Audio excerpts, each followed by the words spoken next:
Hi, Christina Sopko here, and I'm going to talk to you today about something called the emotional freedom technique, which is also known as tapping or tapping it out. I use it at school with the students to help them relieve stress and anxiety before a test, before an athletic event.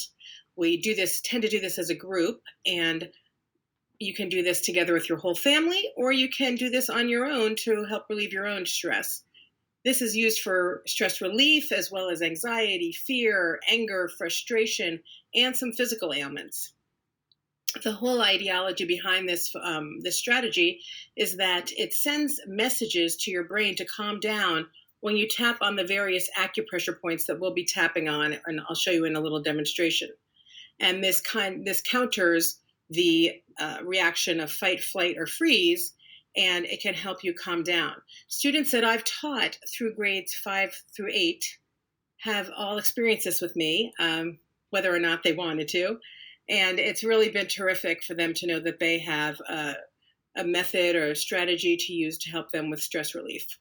So let's start by setting up our intention. We determine where the intention is on our scale of stress. Is it a 1? Is it a 7? Is it a 10? And the higher the number is, you want to be the more specific about what you're talking points when you're going through this. So let me set this up here, and you can follow me right along this part of your hand. You might say distance learning or being at home with my family.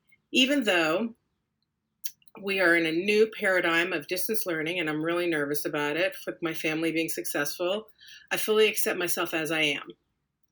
Even though I'm stressed and worried about this paradigm of distance learning and me helping my kids get through their learning and having them focus, I fully accept myself as I am. Even though I'm stressed and worried about this, I fully accept myself as I am. And that's a really important message to send out there, because it means this is just an emotion, a reaction that's isolated from who you are. You're still the same person you are, and you're allowed to have a variety of emotions. So we'll set that up, and then when we go into the next part, which is to actually tap it out, you start to delve a little bit deeper into what your worry and your stress is. So I'll show you first where our tapping points are. Right above the eyebrow is where we start.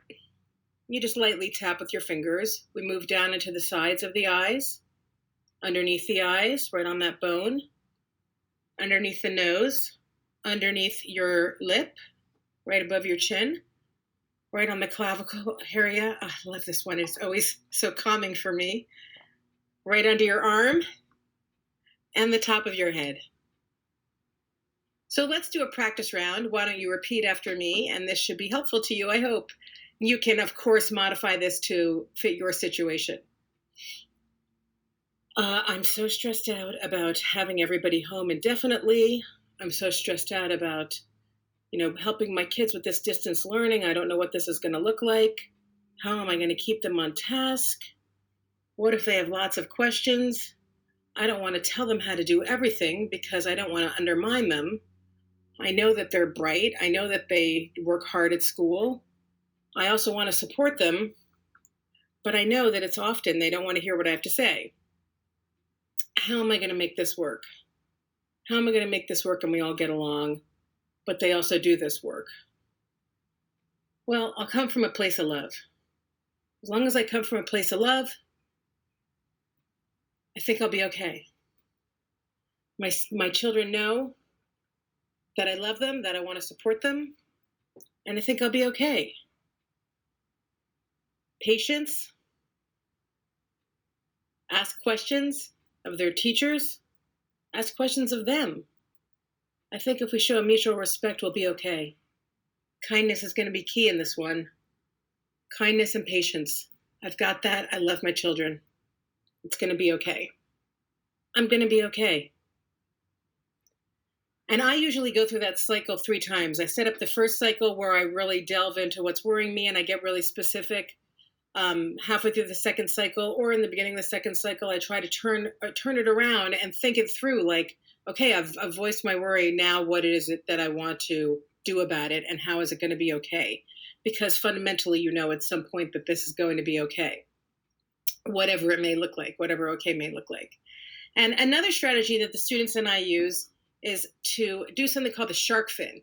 And this is great in a heated moment when your emotions flare up. And you just set up your shark fin right up here. You take a deep breath in and you blow it out as you move the shark fin down. It's just a great breathing technique. It kind of forces you to give a big deep breath and it calms you down. We'll try it one more time.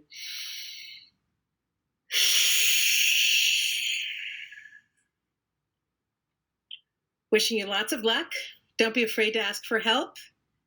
And I hope everybody stays happy and healthy. Thank you.